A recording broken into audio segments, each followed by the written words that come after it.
Good day, friends. Welcome to another Word of Gord. We're continuing on with our series, Average Folks in the Afterlife. And also continuing with Jürgen's Yu's Vistas of Infinity. A book filled with treasures and undiscovered countries. Heretofore undiscovered. I've always wanted to use the word heretofore in a video.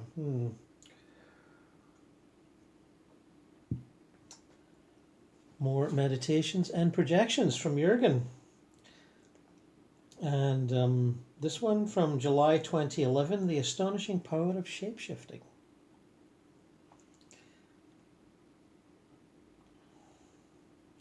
Occasionally things happen where I feel they are simply too ridiculous, too fantastic, or too unbelievable to be documented, because they would simply undermine everything else and discredit me as a reporter. In the end, on this occasion, I decided to put my reservations to one side and leave it to the reader to decide whether to give credence to the following happening or simply dismiss it. Something very strange and quite extraordinary happened. Right ahead of me in the distance, I saw a dragon flying directly towards me, making a few turns on the way.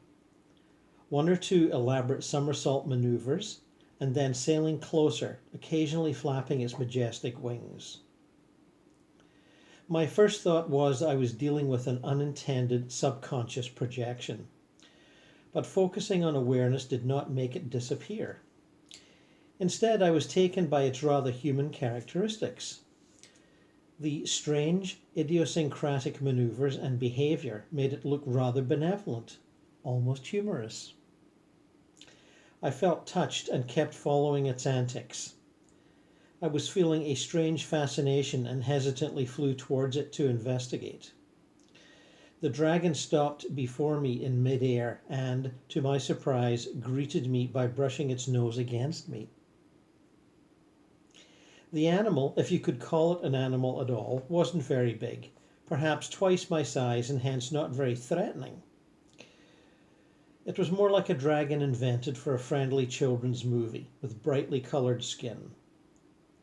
It was modern and was almost hip and trendy looking, like a girl dragon. That was just an impression. I couldn't pin it on any external markers. At that moment, any idea that I was dealing with an animal went straight out of the window. Without saying anything, and by nurturing the curious sensation that I was participating in an amusing prank, we both took to the air simultaneously, and after doing a few acrobatic rounds, we landed in an open field. As soon as we touched ground, the dragon morphed into a young woman, a strangely familiar one, an old friend I had known for ages but had lost contact with. The woman looked to be in her early 20s and was very attractive. The red colour of her hair and her contemporary outfit matched the colours of the dragon she had been only moments before. "I know you," I said, "but sadly I can't place you." The girl did not answer and instead gave me a mysterious smile.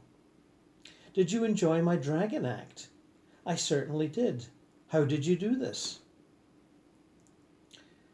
I have witnessed many times before that people in the non-physical reality have no problems changing into almost anything they fancy.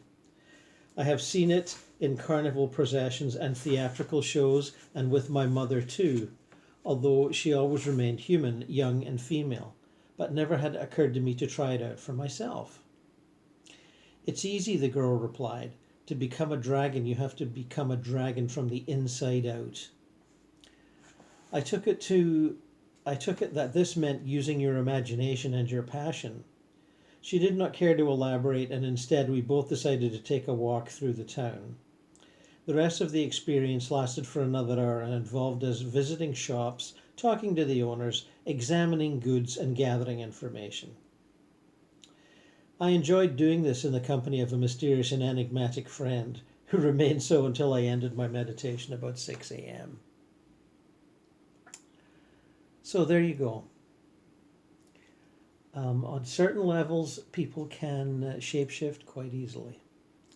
And on others, on lower levels, they can't seem to get out of their old personality, habits, and appearances, and culturally defined activities.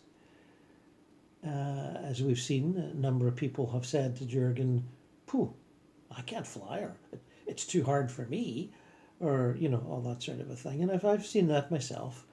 Certainly, when Jurgen says hadn't thought to change his appearance, I thought of the many times I've done retrieval and rescue work, and you will often find yourself attired appropriately, sometimes by thinking about it and sometimes quite automatically. It's very helpful if you're dealing, for example, in a tornado earthquake zone that's in a Catholic country, to appear looking quite like a Catholic priest. In South America, this is often what happens. I've also communicated with other retrievers and rescuers, for example, ladies who couldn't believe that they'd actually, changed that easily, and then said to me by email, "I was in a Middle Eastern Muslim country after some, a disaster, volcano, earthquake, whatever, and they found themselves dressed as a man, because to gain authority from, those suffering, those victims, those in trauma, it's much better in those countries to appear as a man." And there she was, looking just like a guy, shocked all to heck. So I would suggest, if you're doing this kind of work, to expect that sort of thing. Because often when you have a conscious memory of a retrieval or work on the lower astral of some kind, where you're trying to do a retrieval, perhaps not quite pulling it off the first 3 or 4 times, you'll find that you're actually more experienced than you realize you are. And that's because you've done it before, but you don't remember doing it before. And then their memories start to surface, and you go, "Oh, I was out doing this, or I was out doing that." But you think you've only done it once or twice. But what happens is, if you've done it once or twice and remember it, there's probably a whole pile of occasions in between when you've been doing it and not remembering. So in case you're wondering how you suddenly get really whip smart at doing this kind of stuff, that's the reason. You didn't suddenly get whip smart. You just forgot all the training stuff in the in-between. I did it myself, so I can speak with authority on that one. Anyway, next little story from Jurgen. "Do we live a double life?" from August 2013.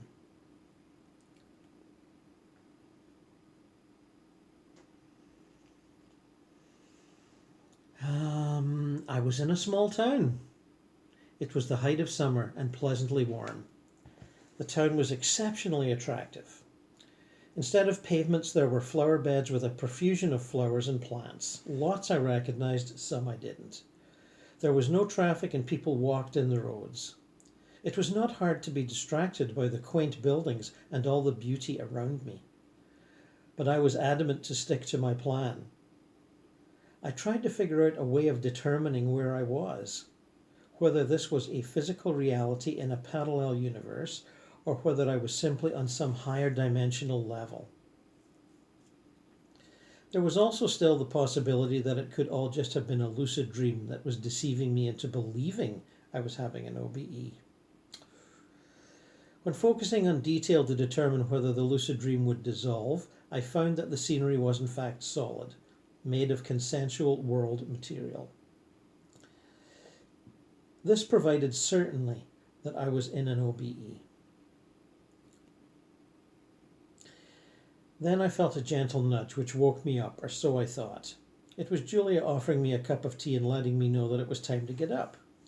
I was cross that she had interrupted my OBE, and then I remembered that she would not normally do so because she respected the fact that I had most of my experiences in the early hours, and she would simply leave the tea on the bedside table. I then tried to determine whether this was a false awakening, and I noticed that I was in my house, but then remembered that at that time we were actually on holiday in North Devon, in a house directly overlooking the sea. This told me that I was in a false awakening. I then decided to close my eyes and see if I could go back to the town with the flowery pavements where I had been earlier. Instead, I found myself sitting at a table with two other guys discussing lucid dreams and false awakenings and how to recognize them. I informed them of my original intention, that it would mean a lot to me to establish the existence of parallel physical universes. One of them handed me a marijuana joint with a cheeky smirk, telling me that this would help me make better decisions.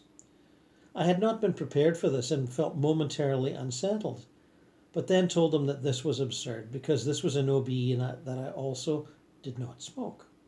The expression on his face and his thoughts communicated to me that the subject of our discussion was the sort of thing people only discuss when stoned. And for some people that is true. He suggested I should follow him, expecting him to become some kind of guide holding the key to the answer of my question regarding parallel universes. I was led into a classroom. There were about 10 or 12 students and a teacher. To my great surprise, they were all huddled over printouts of my own non-commercial illustrations. I immediately recognized them as having been made by myself, though some of them I hadn't even executed yet. I asked my suspected guide what this had to do with anything, but he just looked at me with a broad grin. I decided I was in the wrong place and that my quest regarding parallel universes was being treated as a joke. Unfortunately, and to my annoyance, I then woke up for real in my bed in North Devon, not having solved anything except being left with more questions regarding what reality actually consists of, and the awareness that people you meet on the other side may not always take things seriously or be willing or able to help you. I wondered how difficult it often is to tear all the different levels apart, and whether we will ever be able to say with any certainty what reality consists of. And yes, I would agree. Most definitely. There are dimension shifts, level shifts during an OBE which are remarkable. And you're left wondering, okay, was that an instantaneous transfer? Because one can do that with a little bit of practice. And so in fact, some people can do it without any practice. You'll have read of NDEs where people who are, well, they have no experience at all, and they're dead for 10 minutes, will find that they think of one person and they'll be right with that person, no matter where the country is or the location within that country. And then they'll think of someone else and they'll be over there. And then they'll be, of someone else because they think they're dead and they're, full of regrets and remorse and, all that kind of stuff. And then they're somewhere else. And that's all instantaneous. And they're not practiced.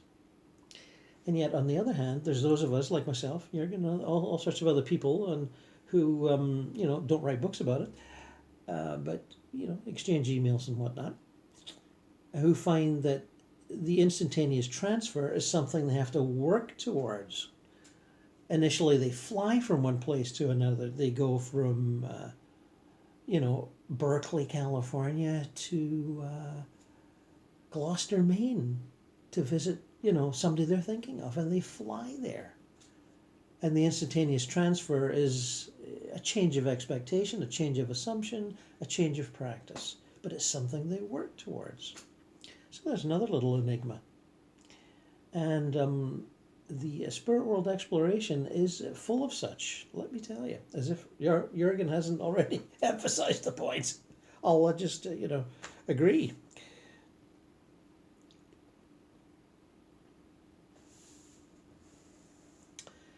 Creativity and the non-physical reality. It's hard to know where to begin when discussing creativity and non-physical reality, as by default, everything is created via the manifestation of creative energy. Instead, the discussion will focus on qualities of creativity and the mechanics of their manifestation. As in our current life here in the non-physical reality, creativity is in fact governed by the quality of its supporting energy. On the lower, more negative levels, the absence of positive energy can be seen by the drabness of the environments and the inability of the occupants to manifest things using their power of intent, simply because the positive aspect of energy is largely absent. If they desire an object to materialize, it would require great effort, willpower, and focus, and the results will be characterized by the quality of their heart, mind, and energy. For example, if they desire to manifest a glass of wine, it may taste flat or sour or have no taste at all. Their clothes may be of poor quality or even torn and dirty, if their state of mind has drawn them into lower, darker regions. Even rising off the ground and into the air is virtually impossible because this requires loftiness of thought and feeling. Love is the prevailing power in the creation process and the positive and higher states of being. If we stoop down to the very lowest and depraved levels, the absence of love and its positive creative energy becomes abundantly noticeable. Though we must not think that creativity does not exist, it is a creativity based on the powerful expression of emotions such as anger, resentment, hatred, and the whole spectrum of feelings that generate their own energy powered by ill feelings. These energies mold the thought forms and environments reflecting the negative mindsets. Quite often they can be things found in horror movies, bleak and deserted places, empty, dark and haunted looking housing blocks, thought forms fashioned into persistent artificial entities that appear to have a life of their own and are nothing short of horror film monsters. These can be like persistent companions to some who have nurtured and maintained their negative obsessions to such a state that they have taken on a persona of their own. To their constant annoyance, these monsters now feed on their creators and leave no stone unturned to pester and torment them. In a pathological context, these could be seen as the obsessions and inner voices some mentally ill people experience. Indeed, yes. We find many parallels to mental illness, psychosis, and psychopathic behavior on our physical level. On the non-physical levels, these are represented in a much more graphic and realistic form. The point is amply illustrated by some of the reports from the lower levels.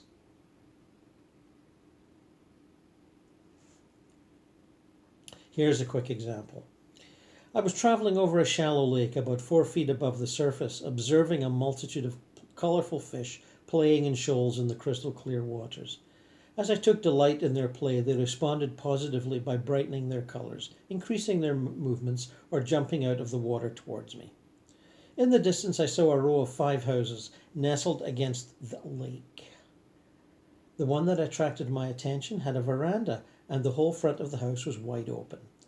There were pots of flowers in abundant bloom everywhere on the small terrace, which made an impression like a photo taken for a holiday brochure of a country retreat. I saw a lady sitting in an armchair in her front room looking out onto the lake. As I got closer, she spotted me and smiled. I took this as an invitation to come and see her and perhaps chat to her. So I landed politely, if there is such a thing as a polite landing, 3 meters away from her open porch. I am only temporarily here, I informed her. I am quite curious how you folks live here. I figured that out already, she responded with a smile. She asked me to take a seat on one of the 4 comfortable chairs surrounding a low table covered with a beautifully crafted lace cloth. She had an object in her lap which I took for a book at first, but then recognized it as a craft item that I could not readily identify. I looked around and admired her tastefully decorated home. The furniture was antique, with old-fashioned paintings on the walls and richly decorated china vases displayed on a long sideboard filled with lush bouquets of flowers. The opposite wall of the room from the terrace was also wide open, giving a view to her back garden, which was really a courtyard as it was hemmed in by 2 extensions of the house on either side. I identified these as a bedroom to one side and a study to the other. The whole courtyard was covered completely in yellow flowers, which grabbed my attention and took my breath away because of their radiant bloom. I congratulated her on the visual feast to the senses. Not only was I dazzled by the show of colour, but also by the rich perfume. She told me that her little retreat was a compensation for the hard life she had left behind, and that she needed this to focus on all the beauty life has to offer, instead of mulling over the past. I was intrigued by her story, but she did not give anything away. I could not see behind her words into her soul, which was a skill I had developed on this level in recent years. It was as if she had erected a wall to prevent prying eyes. She must have read my questioning expression, but also sensed that I respected her privacy and was not going to press her into disclosing anything to me. She then changed her mind. I can see you as a trustworthy soul. Yes, I had a hard life. She then confessed that she had been cheated out of her life savings by a crook she had mistaken for a lover, how her heart was broken when he disappeared, and how from then on her life had fallen apart. She became ill, no longer left her house, and neglected her social life. As she was telling her story, I saw sadness discolouring her face and removing her pink complexion. Lines started to appear, and she visibly changed right in front of my eyes. The most astonishing thing I had ever experienced was that the flowers in her courtyard all suddenly began to wilt and die. She then told me that she couldn't find it in her heart to forgive this man and what he had done to her. Her face flushed up red, and her wide open eyes gleamed with a sudden burst of anger. Simultaneously, the flowers in her backyard shot back into life again, but this time they were bright red blooms with coal-black rims around each petal. All the plants were at least a foot taller than before, but I could clearly feel they were sculpted by menace. I was shocked by her sudden change in emotion and struggled to take in all the changes taking place around me. I could clearly feel her sense of betrayal and experienced powerful sympathy and an instinctive urge to comfort her. This took immediate effect, and she calmed down. Her face relaxed as she closed her eyes. She seemed to be taking a few deep breaths and continued pouring love and sympathy towards her. She soaked this up until a smile began to settle on her lips, which showed a return of the cherry red they were before. The lines in her face smoothed out. Most surprising was that the room became much brighter, even brighter than before I arrived. And when I looked into her courtyard, the bed of flowers was once again transformed with multicolored blossoms, juxtaposed in different vibrant sizes, blues and violets, brilliant whites and yellows of all kinds. A gentle breath made them sway and carry their sweet aroma right into the room.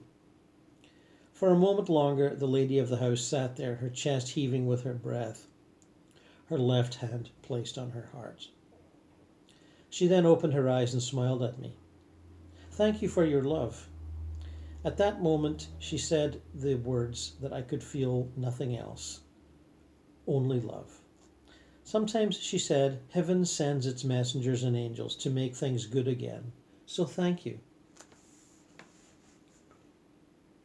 When I departed, I wasn't sure what surprised me the most: the sudden transformation in the environment in response to strong and powerful emotion, or the strength of my own feelings and the effect they appeared to have on her, so much so that she blankly mistook me for a heavenly visitor. I now know more about the subliminal power each one of us wields by showing an act of kindness when we are not even aware of it.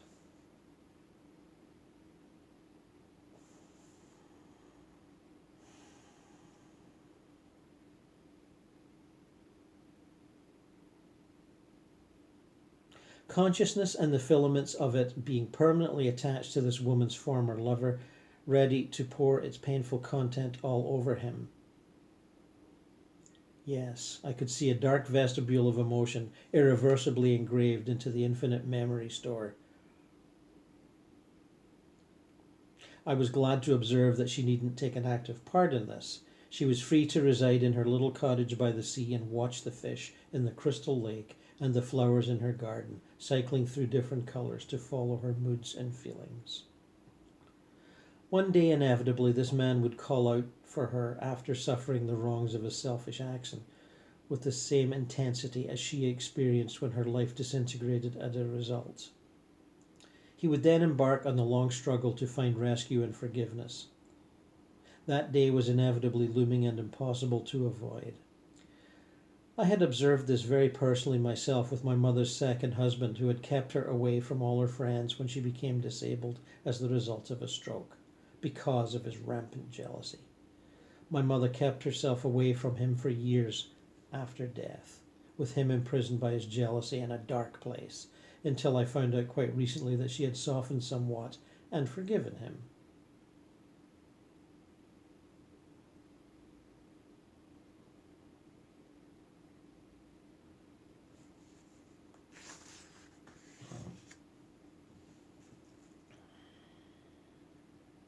Forgiveness. It's important. But it's also balanced out by the karmic needs of those who seek to be forgiven, but maybe aren't willing to give up their attachment to their former creative actions. Because to be deceitful, to be a con man, to be the one who pulls the wool over others' eyes, and by that I mean politicians too, that takes cunning, and souls take pride in that sort of cunning. So, there's a conflict there, potential conflict, as they slowly give up the pride in their cleverness and cunning and deceitfulness, and move toward the realization that forgiveness is the only road forward. Because often they don't realize that right away. That can take quite some time, quote unquote, time.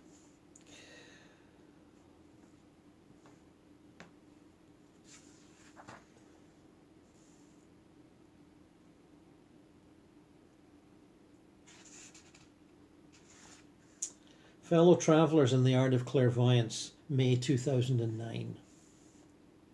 Now, here again in this alternate reality, I had the compelling awareness that many people who had found themselves here might not even have considered the possibility that they had died. There was simply nothing externally that would allow us to tell our two worlds apart. This was such an Earth-like environment. Many of those. When looking around, I decided that this scene held little attraction. Why should it? It was simply like being awake on the physical level. I thought of ways of raising my consciousness in order to lift myself into a higher dimension. To do this, I used my simple chant, and I was almost instantly airborne and dumped into the high point of a cliff, which was populated by a small group of people enjoying a magnificent view over a bay. Right next to me was a young woman about 25 with light brown hair and a casual summer dress. She radiated a different energy, so I addressed her. "Excuse me, please. Are you a permanent resident or a night visitor like myself?" She turned towards me with a cheery smile and told me that she was a visitor like myself. "But are you conscious and lucid, or do you think this is a dream?" I wanted to know.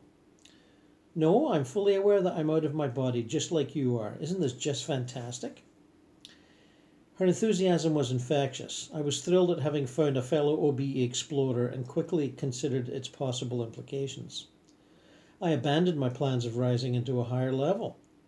It is relatively rare to bump into a fellow out-of-body traveler, and I suggested that we could explore this world together and perhaps figure out a way of contacting each other when returning and comparing our notes.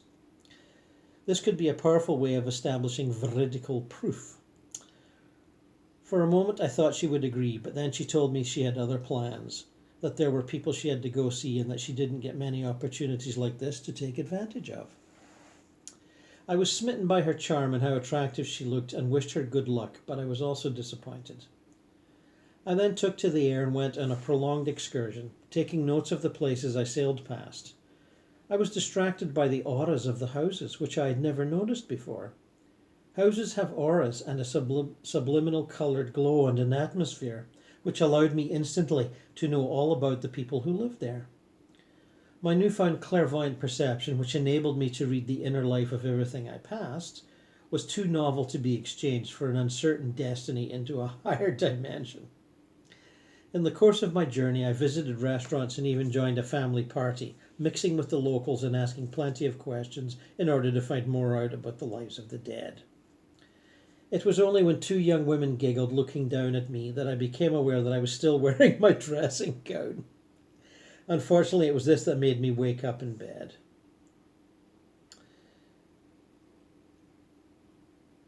Without opening my eyes, I memorized what I had seen. There was no interesting narrative to my experience, only a number of acute observations about non-physical reality that would allow me to substantiate existing facts and add new ones. There were a number of things which filled the blanks of my knowledge of the afterlife. Rehearsing my observations and memorizing them would help me when writing them down on my return to physical waking. For the time being, though, I was keen to return, and not moving a muscle and keeping my attention in check, I knew that all I had to do was focus on the knocking sound inside my head, which told me that I was about to enter another altered state of consciousness, and I was able to carry on from where I was. This was what happened. Knowing the wealth of information that can be gained by interviewing permanent residents, I was intent on finding the right people whom I could question. The way this works is when talking to people, they inadvertently supply plenty more information than their simple words. You become privy to all their background information, and instead of just listening to their words, you act as a receiver to the mental pictures they can create as they talk. This kind of clairvoyance is a tremendous bonus that allows me to travel to places which on my own I would not even have considered. For example, I talked to a man who had been a lorry driver when alive, and for a period of time he was still a lorry driver over here until he switched vehicles.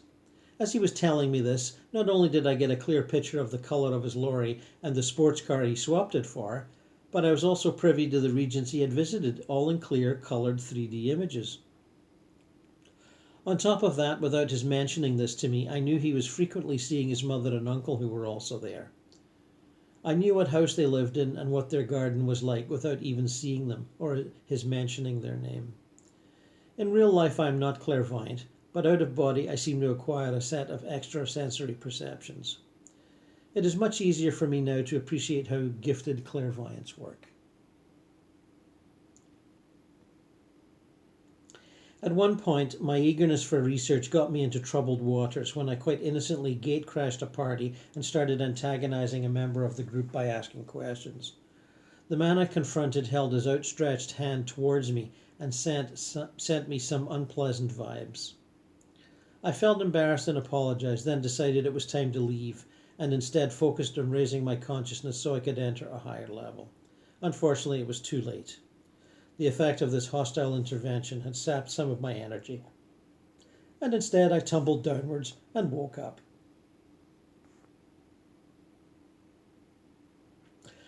I then recalled other events so typical for the astral plane, which I had not even entered into my journal.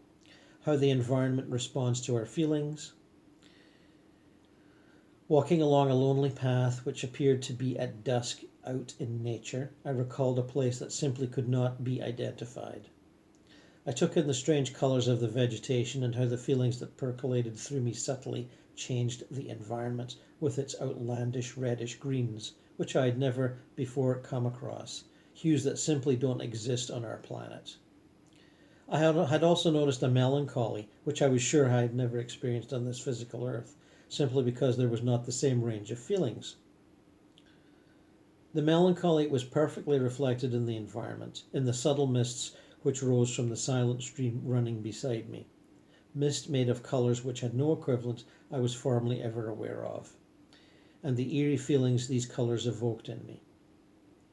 I was humbled by the vastness of this alternative dimension, which was able to offer new experiences in emotion, feeling and vision, simply unattainable within our worldly consciousness. Yes, there are indeed,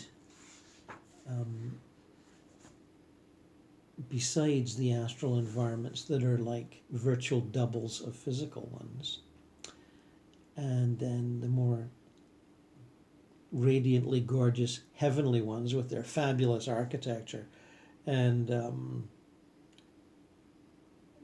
incredibly beautiful landscapes. There are areas which are perceptible but not easily describable, and I have that problem myself on many occasions. Where are the words, I say to myself, to describe what I just experienced? And more often than not, I give up because the words just are not there. How I managed to get the number of books out I did with so much indescribable stuff going on, I'm not sure. And I wonder if Jurgen feels the same way. He certainly has achieved a lot in his 3 books so far. And as we look forward to perhaps another book down the road, we also look forward to more from Vistas of Infinity. Good day, friends, and welcome to your life as it unfolds.